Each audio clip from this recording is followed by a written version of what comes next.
Hi, friends. Welcome back to the Wall Street Skinny with Kristen and Jen. This is Kristen, I'm Jen. and we are in our third installment now of Asset Class, which again is the working title. We haven't had anyone super hate it, so it's sticking for now. Again, if anyone has better ideas, please feel free to email us. For those of you guys watching, you'll notice that I am in a different place. I'm on vacation in Florida with my kids and my family. So for those on the YouTube, that's what's going on here. But we wanted to continue the series and talk about what's going on in the markets again, and also catch up because we haven't actually even talked about anything that's happening right now. So just in terms of our personal life, let's just really quickly catch up because Jen, I know you're dealing with a sick kid, and it's like I feel like there's this just general balance of child karma. So if one is sick, one is being like really great and healthy and active and sweet and charming. And when one is being mischievous, the other is being like a straight A student. So get this. On Monday, my youngest comes home and asks my husband, who is a trader, Daddy, will you teach me about trading? And my husband's like, at last, somebody cares what I'm doing in my job all day. Like, yes, little 6-year-old, what would you like to know about trading? And he's like, well, we've started this Pokemon card trading ring at school. And this is what you do all day, right? So can you please advise me? And my husband's like, yeah, so that's not what I do. And also, why on earth are you trading Pokemon cards at school? Where did you get these Pokemon cards? We don't watch Pokemon or talk about Pokemon at home. And they had a Pokemon science module as an enrichment in the fall. So I guess that was like the inception. And I think like each kid got one Pokemon card at the end of this, and they have been circulating in the Gen Pop ever since. And so my kindergartner was like, Daddy, we're not allowed to trade them in school. So here's what you do. You say you have to go to the bathroom. Then your teacher doesn't see you get the card out of your bag, and then you meet up in the bathroom and trade them. So basically my kindergartner is running this like hustle underground Pokemon dark web ring or whatever. And I mean, we've talked about birth order in the past, but so that's what's going on. So now I have to be like the Pokemon police because I don't want him to get expelled or like teach him that hiding things from the teacher is okay. It's funny. There was like an event for the school last night. I couldn't go because I had a sick kid, but my husband went, and he talked to the head of the lower school. He was like, yeah, we've heard about the Pokemon issue. We're going to be cracking down pretty soon. So, we are like patient zero. We are the center of the crime ring, apparently, in the kindergarten class. Hilarious. Oh my God. I mean, it's funny. We have not, my husband and I have not gone out like by ourselves in so long. And we finally, because we're here, my parents are saints.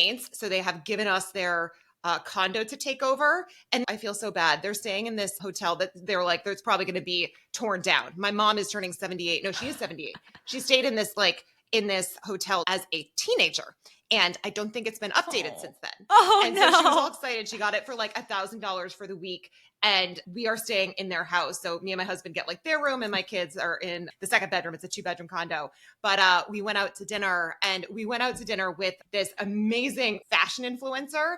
And I showed up in like my Beyond Yoga dress, and she shows up in this designer. I mean, she looks freaking phenomenal, but like this yellow designer blazer with a dress that's pink to yellow ombre feathers, like amazing. She's just feathers, and I was like, I've never felt so underdressed in my entire life. And gosh. I think I was telling you, I'm so excited because she was like, I'll see if I can pull some strings and get you guys verified, because we have been trying to get verified on Instagram because we keep having impersonators.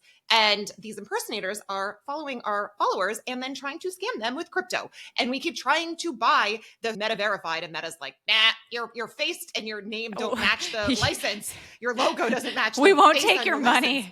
We won't take your money. So anyway, we'll see if that actually happens. It would be phenomenal. Speaking of taking your money, this vacation, by the way, is a testament to what a wonderful daughter you are, because you texted me from the airport and said that they were offering you $5,000 per ticket. To cancel your flight. You have a family of 5, and I don't even care that you have an infant on a lap, because I would have been like, listen, instead of staying at the sand castle, let's take our $20,000. We'll pay for you guys to go stay somewhere nice. We're going to go to Bora Bora for the weekend and catch you later. So seriously, you are a very devoted daughter to have not taken that money and run.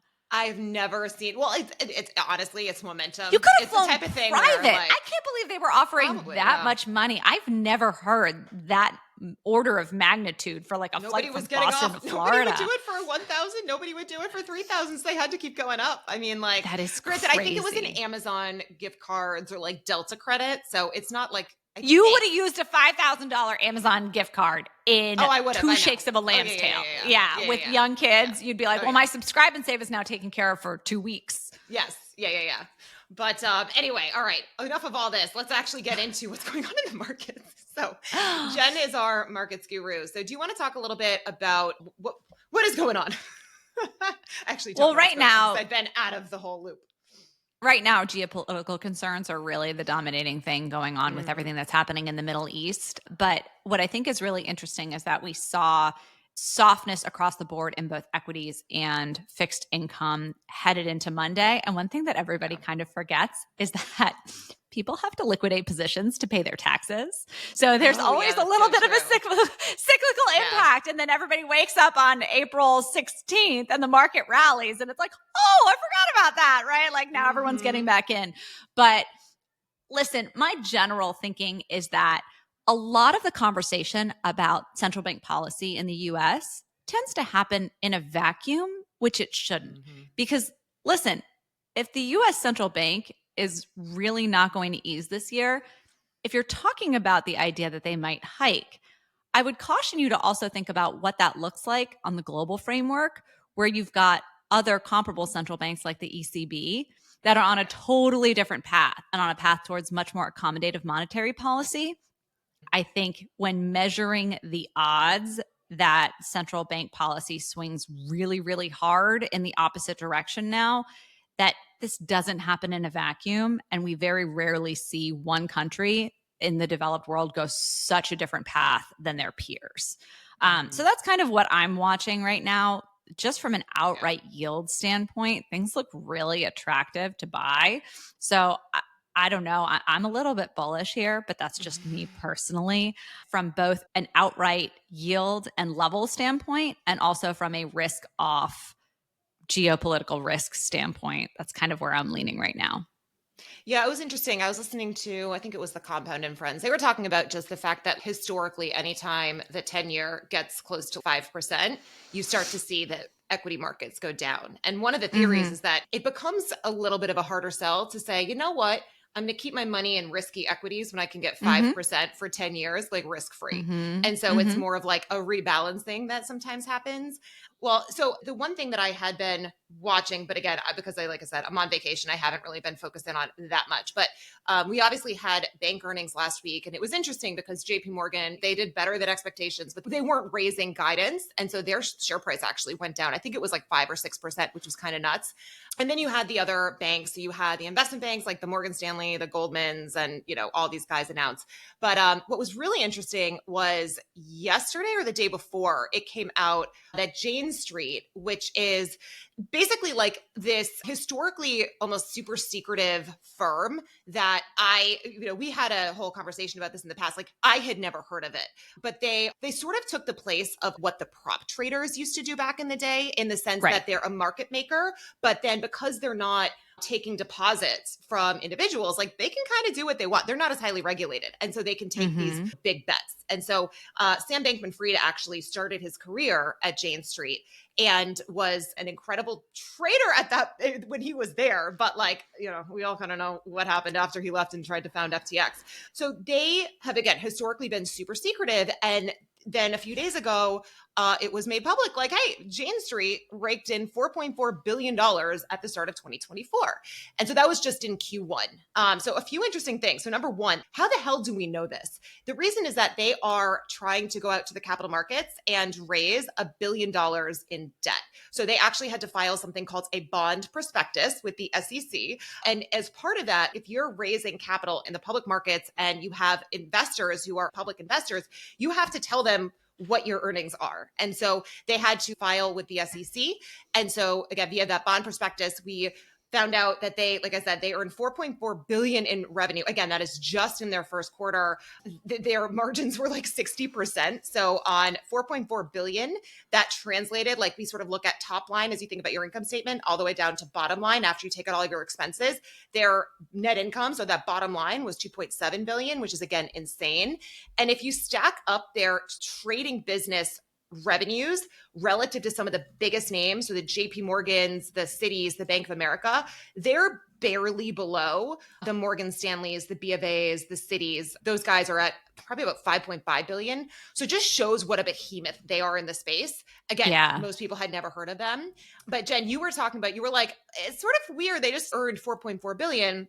Why the heck are they going out to the market, going to the public markets? Yeah. Right. They said they are, so Jane Street results were disclosed to potential lenders as part of its $1.4 billion bond market raise on Wednesday. They said that the strong investor demand meant that the market maker could borrow $1.25 billion, and they locked in a 7.15% interest rate. But that to me seems high. It's like, why are you raising this money at that interest rate when you just earned $2 billion plus in net income? The argument that they said is that the company noted that much of the capital it does have is used to maintain margin requirements with the prime brokers across Wall Street, which basically means that they can't actually touch it.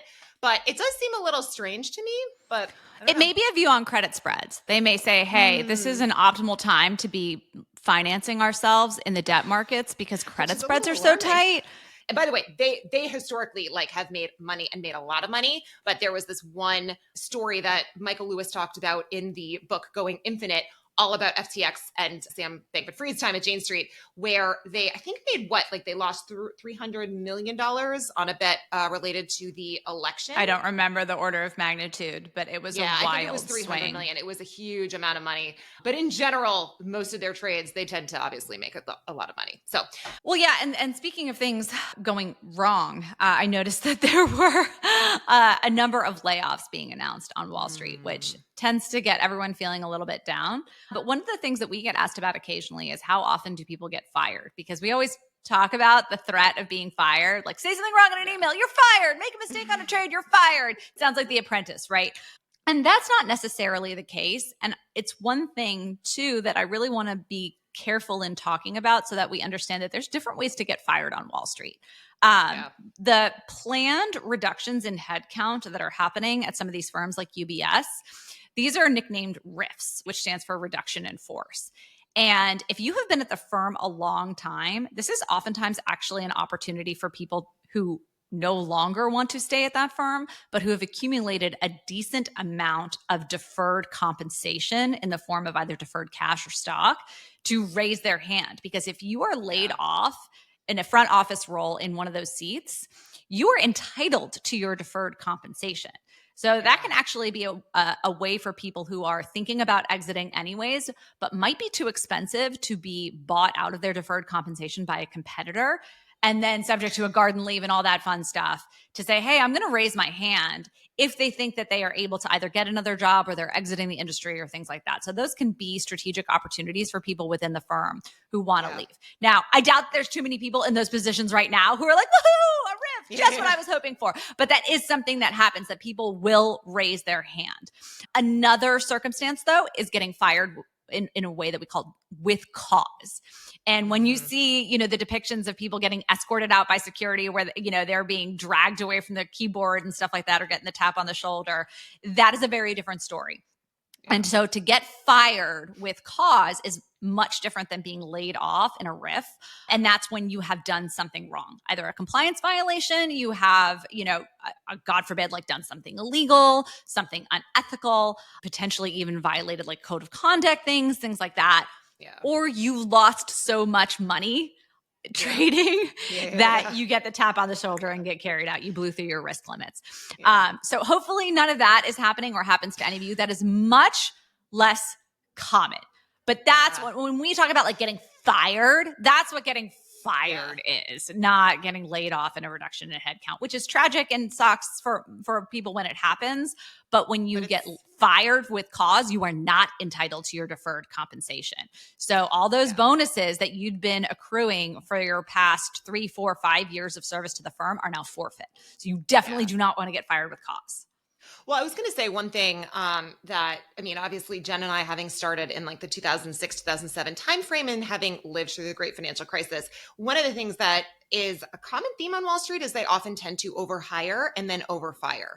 But I have told this story before, which was just insane. There was a guy in my group who got laid off in 2008, and then he got hired back in 2009. So sometimes what will happen is like they will fire people, and then they'll, continue to collect their severance. And then after the firm needs to hire again, then they go back out, and guess what? They have someone with the exact background they're looking for, and poof, they've hired them back again. It's like these celebrity couples you hear about that get married and then divorced and then remarry each other. You're like, really? You guys went through a whole legal divorce and then got back together? That's wild. Yeah. I mean, but again, for anyone who is going through it, especially if you're early in your career, I think it's a lot scarier. We've actually heard from a couple of people who have been laid off just a few months into their career. The good news is, again, when we were going through it, everyone who was laid off on an early basis, like they all landed on their feet. It will all be okay, but it's still one of those things. Like it really sucks. We feel for you. And, well, you're 100% right. And also when you are laid off early on in your career, typically it's not because you just were such a terrible performer. It could just be like Kristen said. Terrible luck. You joined a group that happened to not actually have hiring needs. They overhired and now you're out. But that's a much easier story to tell than never having had the job in the first place and explaining why you're trying to break into the industry now. So for those of you who are nervous about entering the wrong firm or making the wrong decision, if you get laid off, high likelihood that you will land on your feet, and that'll just be another part of your story. Take your time to lick your wounds. It stinks. You're supposed to grieve that whole process and then move on, and don't waste more than the appropriate time thinking about it and wallowing in that. Yeah. So I hope that this helps. And I think that what time we're trying to keep these like 15 minutes. I have no idea. If we are good on time. We have a great episode for you guys tomorrow. Yeah. We are bringing on one of the women who we've met in our community. Her name is Karina Petranova. She is a practitioner in the private equity space right now. And she's going to walk you through her experience starting her career to give you the skinny on what it's actually like right now entering into the world of private equity. So that's a must listen tomorrow. Yeah. And I just it was literally unheard of in our day to get hired directly as an undergrad into private equity. That has now become something that is possible. And a lot of firms are doing it. And so she did go directly from undergrad to a private equity firm. She had a private equity internship. So she's going to talk through all that. And she actually has some really amazing tips for people who are trying to emulate that same path. So definitely check it out if you are early in your career and you want to see how she kind of landed that. So thank you guys. Awesome. All right. And talk to you soon. We'll talk soon. Bye.